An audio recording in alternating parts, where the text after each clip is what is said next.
La première fois que Moïse était monté au Sinaï, Dieu l'avait renvoyé avec un bref message donnant les conditions essentielles pour que les Israélites fussent son peuple. Avec la réponse du peuple, Moïse retourne vers l'Éternel. Tout ce que Dieu a dit, nous le ferons. Alors il reçoit l'ordre de commander aux Israélites de se préparer, car Dieu descendra sur le mont Sinaï. Il parlera à Moïse, et le peuple entendra sa voix. Après une très solennelle préparation, Israël fut amené par Moïse tout près de la montagne que, cependant, il ne devait pas essayer de gravir. Des bornes avaient été placées alentour, et Dieu descendit au sommet dans le feu.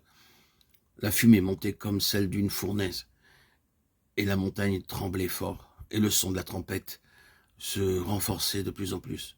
Moïse parlait, et Dieu lui répondait par une voix, et l'Éternel appela Moïse au sommet. Il entra dans l'épaisseur de la nuée, Exode 24, 18. Ce qui paraissait était si terrible qu'il dit « Je suis très effrayé et tout tremblant ». Hébreux 12, 21. Était-ce là le même Dieu que celui qui, en Horeb, avait écouté avec tant de patience les refus, les craintes, les hésitations de celui qui l'appelait? Comment lui avait-il parlé alors, si librement? Dans sa grande miséricorde, Dieu voile sa face lorsque son enfant fait les premiers pas.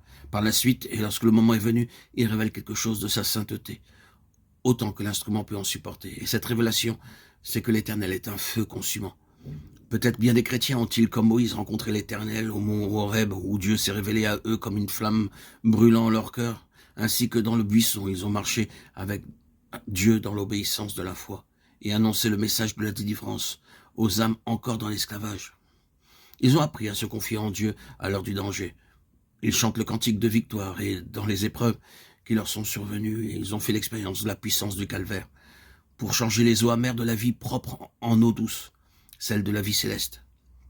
Ces rachetés connaissent aussi par expérience la puissance des mains levées vers l'Éternel à l'heure du combat contre Amalek. Ils travaillent avec le Seigneur selon qu'il les conduit et de grâce en grâce. Mais cette communion du sommet, parler avec lui face à face, oh, combien ils soupirent après cette nouvelle révélation de Dieu. Combien ils souhaitent entendre sa voix leur dire « Viens avec moi et regarde depuis le sommet ». Le moment vient où Dieu se révèle aux rachetés, comme à Moïse, dans la terrible majesté du Sinaï. Non point pour jeter dans la frayeur dont fut saisi Israël, mais pour faire connaître quelque chose de sa justice, pour communiquer quelque chose de la laideur du péché, quelques aperçus de la sainteté de Dieu qui nous a rachetés.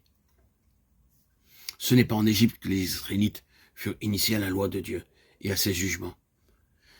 Ils sortirent du pays d'Égypte, ignorant celui qui les rachetait, initiés aux coutumes égyptiennes et avec des notions assez vagues au sujet du bien et du mal. Mais lorsqu'ils furent affranchis, séparés de ce qui constituait leur vie au pays d'Égypte, alors Dieu commença de leur montrer quelque chose de lui-même et de la droiture qu'il réclame de ceux qui portent son nom. Ce fut une révélation, non seulement pour les Israélites, mais aussi pour Moïse. Effrayé, le peuple reste au loin, mais Moïse avance dans l'épaisseur de la nuée, au sommet du Sinaï, où était Dieu. Exode 20, 21. Ceci s'applique à l'évangile de la grâce.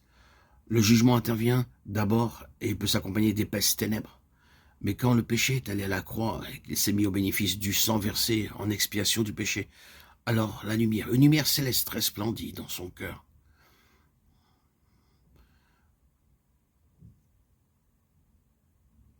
À tous les degrés de notre vie spirituelle, nous pouvons entrer dans le Saint des Saints à cause du sang répandu au calvaire. Et nous pouvons nous approcher dans l'assurance de la foi, le cœur purifié des souillures d'une mauvaise conscience.